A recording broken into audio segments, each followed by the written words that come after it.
সেমাইয়ের পায়েস তো অনেক খেয়েছেন, একবার এইভাবে সেমাইয়ের উপমা বানিয়ে খেয়ে দেখুন, টেস্টি এবং হেলদি।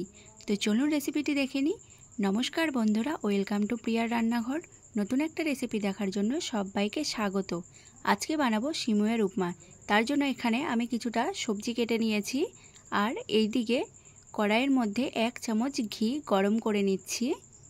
এই ঘিয়ের মধ্যে আমি সেমাইটা ভেজে নেব। এখানে আমি 1 প্যাকেট সেমাই নিয়েছি। সেমাইয়ের পরিমাণটা তাও 1 বাটি হবে। তো সেমাইটা এখানে ভাজা হয়ে গেছে, এবার সেমাইটা নামিয়ে নিচ্ছি। কড়াইতে দিয়ে দিচ্ছি কিছুটা সাদা তেল।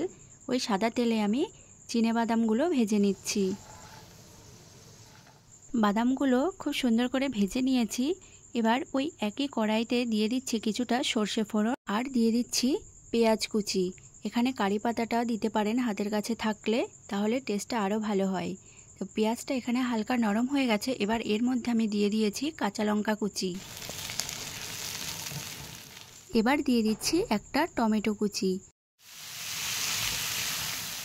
আর দিয়ে দিচ্ছি স্বাদ মতো লবণ। লবণটা দিয়ে নেড়ে চেড়ে একটু ঢেকে রেখে দেবো টমেটোটা নরম হওয়ার জন্য। তো টমেটোটা এখানে হালকা নরম হয়ে গেছে। এবার এর মধ্যে দিয়ে দিচ্ছি কেটে রাখা গাজর কুচি,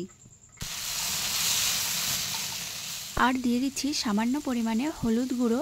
এবার হলুদ গুঁড়োটা দিয়ে নেড়ে চেড়ে একটু ভাজা ভাজা করে নেব।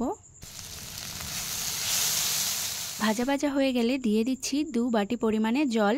এখানে সেমাইটা আমার 1 বাটি হয়েছিল, তাই তার ডবল জল দিতে হবে। এবার কিছুক্ষণ ঢাকা দিয়ে সবজিগুলো সেদ্ধ করে নিয়েছি। এবার এর মধ্যে আমি ভেজে রাখা সেমাইটা দিয়ে দিচ্ছি। সেমাইটা নেড়েচেড়ে মিশিয়ে ঢাকা দিয়ে রাখবো 5 মিনিট মতো। 5 মিনিট পর ঢাকনাটা তুলে নিয়েছি। দেখুন সেমাইটা কিন্তু অনেকটাই সেদ্ধ হয়ে গেছে। এবার চুলার আঁচটা কমিয়ে আমি ঢাকা দিয়ে রাখবো আরও 5 মিনিট।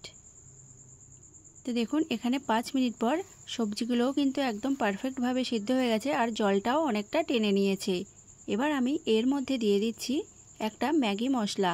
ছোট প্যাকেটের ম্যাগি মশলাটা আমি দিচ্ছি। এখানে পাস্তা মশলাটাও কিন্তু দেয়া যেতে পারে। এরপর দিয়ে দিচ্ছি কিছুটা ধনেপাতা কুচি, আর দিয়ে দিচ্ছি আগে থেকে ভেজে রাখা চিনেবাদাম। আর কোনো মশলার কিন্তু এখানে প্রয়োজন নেই। সবগুলো নেড়েচেড়ে ভালো করে মিশিয়ে নিয়েছি। এবার গ্যাসটা আমি অফ করে দিয়েছি। অফ করে ঢেকে রাখবো 5 মিনিট মতো। তো দেখুন 5 মিনিট পর উপমাগুলো একদম রেডি। এবার আমি উপমাগুলো একটি প্লেটে নামিয়ে নিচ্ছি।